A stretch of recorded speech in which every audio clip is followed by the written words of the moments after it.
300 kilo chicken, 200 kilo ഇറച്ചി, ഒരു 1/2 kilo മഞ്ഞൾപ്പൊടി, 2 കിലോ മുളക് പൊടി, 3 കിലോ കോൺ പൗഡർ, ഒരു ലേശം കളറും കൊടുക്കുക. എന്നിട്ട് അങ്ങോട്ട് ഇളക്കുക, നല്ലോണം അങ്ങോട്ട് ഇളക്കുക. 1 മണിക്കൂർ മസാല പൊടിച്ചാൻ വെക്കുക. ആ സമയം കൊണ്ട് എണ്ണ ചൂടാക്കിയിട്ട് ഒരു 30 ലിറ്റർ എണ്ണയിലിട്ടാണ് പൊരിക്കുക.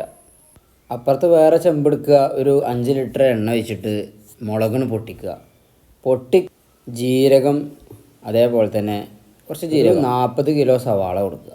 സവാള കൊണ്ട് പേസ്റ്റ് ആകണ വരെ വേവിക്കുക.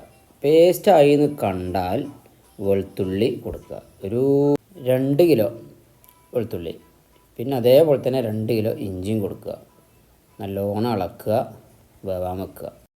വെളുത്തുള്ളി ഇഞ്ചിയും കൊടുത്തു കഴിഞ്ഞിട്ട് വെന്ത് കഴിഞ്ഞാൽ എന്ത് ചെയ്യുക, ഒരു 10 കിലോ തക്കാളി, ഒരു 1/4 കിലോ മഞ്ഞൾപ്പൊടി കൊടുക്കുക, 1 കിലോ മുളക് പൊടിയും കൊടുക്കുക, 1 കിലോ മല്ലിപ്പൊടിയും കൊടുക്കണം കേട്ടോ. ചിക്കനാണെങ്കിലും മല്ലിപ്പൊടിയും കൊടുക്കുക.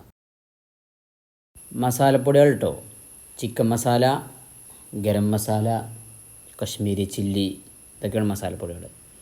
Tomato sauce 2 litre, chilli sauce ഒരു 5 പാക്കറ്റ് തൈരും കൊടുത്തു, 2.5 ലിറ്റർ തൈര്.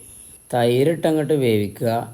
ഒരുവിധം വെള്ളം കൊടുത്തിട്ട് ഒരു ചെറിയൊരു പരുവത്തിലാക്കുക. ചടപ്പട വേറൊരു ചെമ്പെടുക്കുക, ഒരു 2 ലിറ്റർ വെളിച്ചെണ്ണ, 2 കിലോ ക്യാപ്സിക്കൻ, ഉണക്കമുളക്, വേപ്പിൻ്റെ ഇല, ഇതൊക്കെ ഇട്ട് ഈ വെളിച്ചെണ്ണയ്ക്ക് എന്ത് ചെയ്യുക, ആ മസാല വെള്ളം ഒഴിക്കുക.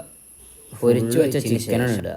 കുറച്ച് കുരുമുളക് പൊടി കൊടുക്കുക, 1 കിലോ കുരുമുളക് പൊടി കൊടുക്കേണ്ടി വരും. പിന്നെ മല്ലിച്ചപ്പും പുതിനയും കൊടുത്താൽ ചിക്കൻ കട